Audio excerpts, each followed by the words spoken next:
to this episode of Sunny Silver Linings. Sunny's guest today is Amy Kardel. Amy is the Vice President of Strategic Workforce Relations at CompTIA. Amy brings to us a wealth of knowledge and advice to IT professionals and beyond, walking us through her journey in the tech industry and giving great advice on how to utilize lifelong learning skills. And now, your host, the founder and CEO of IT by Design, Mr. Sunny Kaila. Over to you, Sunny. Amy, thank you so much for joining me today. I am just super excited about our conversation because I have a very special guest with me today, and someone who has been with us, our dear friend, and a thought leader in the channel. And when you look at the entire ecosystem, MSP ecosystem, and Amy, not only she has been an entrepreneur, that having that hands-on experience, but also she is she's the VP of CompTIA, and where her focus is mainly the strategic workforce relationships at CompTIA. And we had not around this time, probably a month prior to March, so February, we were together in India. And that's when we had a lot of conversations. You did talk to our women IT professionals there as well, Amy, and it was such a wonderful trip. And thank you for having that trip with us. Yes. Well, it's amazing to think that we got that trip in right before things locked down, and, things are starting to loosen up. But I think all of us are ready to get back to seeing people face to face and travel. And, we have memories of travel. And I just realized this weekend I was going to check all my immunizations and check my passport and make sure if I could travel again, I was ready to go, because seeing people face to face makes a big difference. So definitely, we are all desperate to get out and just kind of, experience the world, what we used to experience. And it's been over a year. That timing was so kind of, we came back in the month of March, and then this whole kind of pandemic started. And by the way, you're welcome to join us at the end of this year. We are taking our partners back in Q4 is the partner retreat. Well, I'd love to join you again. I did some shopping while I was there, friends, and I put this behind me because it's a basket, but actually Sunny loaned me some cash at the market because I didn't change enough money. But it was a really great deal, and it's my picnic basket from India. So yeah, I really, in so many ways, enjoyed that trip. And, spending time on a field trip with other professionals and peers is really important. I think it'll be even more important because we've all been interacting virtually, like we said. So I'll take you up on that invitation and see if that can work out. What was so interesting to me was the real eagerness of your team to learn and grow. They were so excited to meet us, visiting, clients and thought leadership. And I'm so glad I got to share with the ladies. And, diversity in IT is a huge issue in my job, and we're really working on that and looking at the job market in general. It's a big deal. And the pandemic has exposed a lot of things that we need to think about anyway. And we're really lucky to be in the industry we're in, aren't we? Yeah. So diversity is one thing. I mean, like when I look at IT by Design journey, we were very progressive. I mean, starting 2003 to leverage diversity. I mean, first of all, being in New York City, this is a melting pot. And so just kind of having that exposure firsthand, and then, we opening up our India office in 2008 to leverage a global workforce to kind of really deliver true 24/7 services. So from the day one, we were very intentional about leveraging diversity. And then on top of that, in the last few years, we started being more intentional about women leadership to adding more women. Now I have at least 50% of my executive leadership team. My leadership seats are kind of filled with women leaders. And overall, if you look at our 500 plus team members now, we have a really good percentage of women IT professionals as well. And that's awesome. And I think it's a huge opportunity. And once you create a culture like that, it's more attractive. I think it's really a hard thing to do, because if you don't have enough women, you don't attract more women, right? So you get kind of to a tipping point. I think you're there. Yeah. And, I see every challenge as an opportunity. So I would challenge many people to try that, because if you can create an inclusive workspace and find a way to create camaraderie for more diversity, it should build on itself and should give you new access to a new talent pipeline in a way, right? Because women are great technologists. Yes, absolutely. And you have been to my Noida office, and you did give your talk to inspire IT by Design's professionals in Noida. And I used to hear that, when it comes to finding engineers, like women engineers, it's hard. Sunny, it's difficult. We want to, like my recruitment team will come to me, and it's hard to find people. And I continue to challenge them. And now, as you could see in our Noida office, we had a full house of women IT professionals that you were able to inspire. And I want to talk a little bit about your journey now, because there are so many women professionals and leaders, probably, they're listening to this. And I want you to share your story. And, you were a co-founder of MSP, and you are a women entrepreneur, you're a women leader. In our channel, you are the name. So can you walk me through your journey? How you started technology? Yeah. So a little baby Amy, I'm an engineer's daughter, and my dad is a steel structural engineer by training, and the first in his family to go to college, just a real practical family. And I think I've got a big piece of that in me. So I grew up in the wood shop with my dad, building things and, getting a computer young. I have a sister who went into chemistry. No brothers. Maybe that's why I spent so much time in the shop, even because, my dad wanted to pass on all these practical skills, and he had early computers in his business side of things. So I kind of got that exposure and early. I grew up in California, and then part in Mexico and part in Germany. So I had a lot of travel and experiences that I think broke down sort of fear for me a little bit, because I had to make new friends. And so I kind of grew up at a good time. I think people before me really had to punch through those stereotypes, but it was okay to be a geek when I was a kid, a nerd, or at least I was okay with it. I remember feeling pretty awkward in junior high and high school and being in the science club and all that stuff. But I went to Berkeley and was working a bunch of jobs to get through school. I had some scholarships, and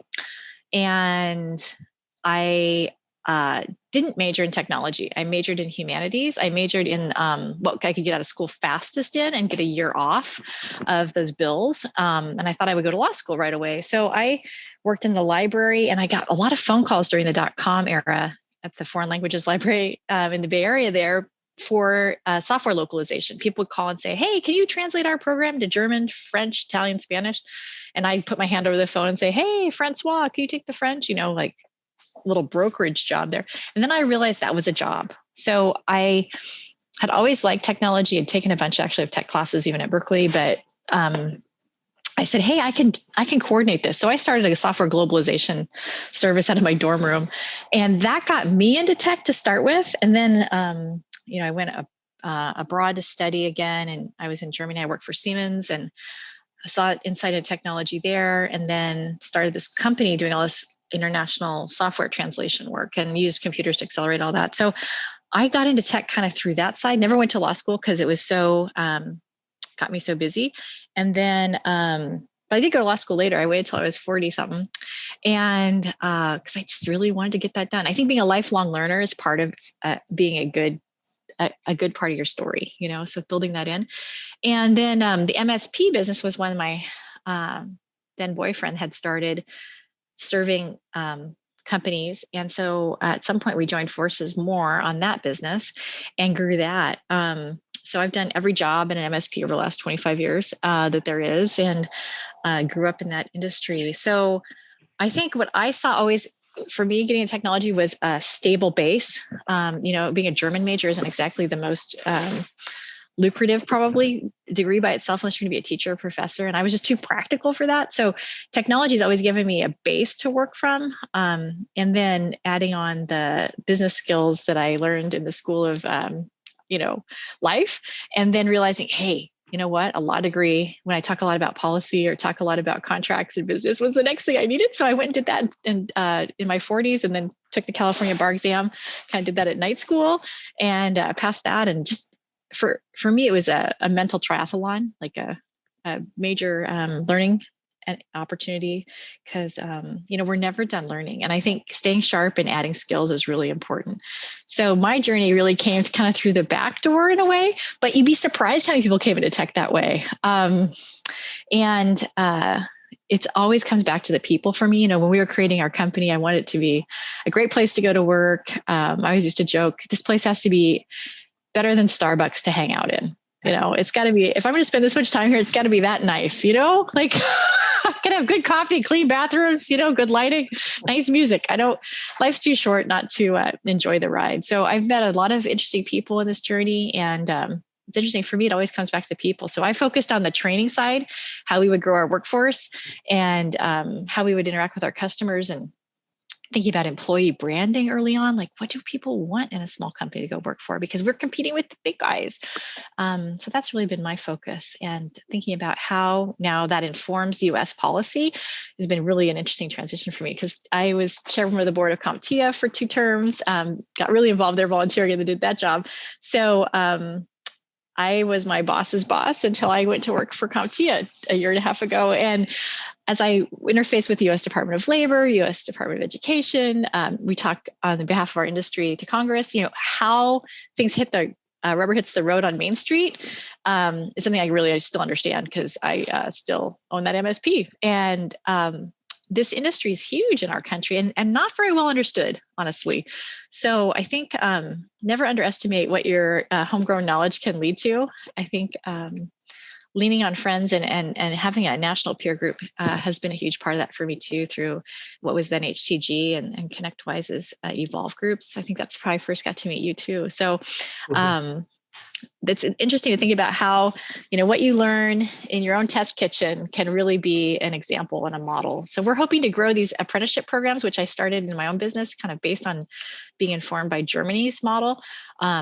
That's what we're working on at CompTIA now nationally too, to think about how can we formalize these training programs, because we're going to have to grow more technologists. The gap is real. The data that we just shared from March is real, and there's no end in sight, because colleges just can't keep up. There's not enough throughput. Yeah, that's amazing journey, and very inspirational. So thank you for sharing that, Amy. What I was hearing when I was kind of listening to your story is that making bigger choices from the beginning when you were working with your dad, and not kind of limiting yourself to that worldview. So you had your own worldview, and you did not see any limitation that other probably people have seen in those years. And that lifelong learning was another thing that was really powerful, that I think you are always, that with the technology and law degree, that can only happen if you are that lifelong learner. And on top of that, you involving yourself with those peer groups, and kind of I could see that when we traveled together during our partner retreat to India, that you were always curious, asking questions, how is this happening? And, like learning from your surroundings, and not only from the books. I could see that. So lifelong learning, making bigger choices, and that is the key. So now, if you have to share one thing with our women leaders and women technology professionals, or professionals in general, what is that one thing? What is your advice for them? Wow. Do something now. I think if you're interested in writing a book, or you're interested in going back to school and getting a degree that you think you need, or why not just take one class? Like, what can you do right now to move that goal forward? Yeah. I think a lot of times we get into analysis paralysis. Like, oh, should I do an MBA? Should I do it? I was torn between MBA and JD actually, and decided the JD was harder and more valuable to me for what I wanted to do, but you get into this cycle like, oh, or maybe it's a PhD, or, well, heck, who cares? Take one class. Say, progress, not perfection. Yeah. And really, you can do more than you think you can. So what one thing can you do right now? And,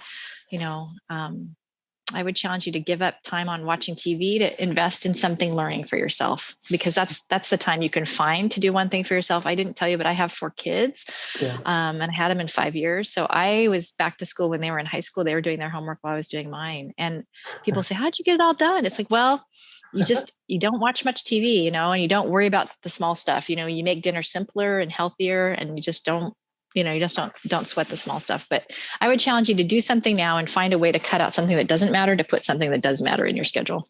Absolutely. They say winners they don't do things different. They don't do different things. They do things differently. So TV is such a time waster. When I see people, they're spending too much time on TV, I'm like, you're you're wasting a lot of time. And why don't you just pick up a book or learn something, right? So make something more active, not so passive. Yeah. We enjoy watching, an hour or 2 a week. That's about all we watch. And we watch it kind of as a family. Like we watched a documentary series, and, that's interesting because we talk about it, but passive entertainment doesn't add a lot of value to your life. And that's one thing, Amy, I see across the board. Like when I talk to leaders, and I talk to them every single week, and I see one thing that I find common is that they use their time wisely on high payoff activities, and they at least spend 5 to 10 hours on a weekly basis to grow themselves, to learn and grow. And that lifelong learning is the key, and that can take you to kind of new places that you will not imagine, or you'd never imagine probably getting there. But if you are intentional about learning and growing and making bigger choices, you can always make that progress, and one step at a time, right? One day at a time. And you don't even realize when you get to some place, you're like, how did I get there? Right? So you don't. It's so true. Don't you think looking back at what we're doing today is great? It's crazy. But yeah, you can be an expert in something with half an hour a day. Extra work, or even less sometimes. It's like, really, you just have to be, a few chapters ahead of anybody behind you. And if you just chip away at it, you'll get there. So that's so true. And I came here to the United States in 1993. And my first job was taxi, Amy, driving taxi. I didn't know that part. For Okay. gas station. And then after a year, I started driving. That was my progress to make more money with the TLC license. Sure. So taxi, yellow cab. And then I put myself through college, and I was, 17 and a half when I came here. And that whole, like one step at a time, gave me that journey, lifelong learning, always learning every single day. That taxi to tech entrepreneurship journey was possible only because I was intentional about learning every day. And I love that. So with that, so where you started with your father to where you are today, with the MSP that you started, to now you are the VP of Strategic Workforce Relationships at CompTIA, which is it is the voice of world's IT industry, and worldwide everyone knows CompTIA, and that's a wonderful success story there. What you have accomplished in your life, and I hope other women professionals, they can learn from your life and your experience and make those bigger choices, be those lifelong learners. And with having your personal life, you said you have 5 kids? Well, 4 of our own, and then we've had actually a lot of exchange students. So they've all lived with us for years, and it's been fun. But 4 of our own kids. Yeah, so look at that, right? So even on your personal side, you have a lot of responsibilities with kids, and you were able to manage those along with your career journey, and you had success on your personal journey and the professional journey, and it's wonderful to see. And thank you so much for joining me today. It's my pleasure, Sunny. It's great to see you virtually or in person. Yeah, thank you. Thank you.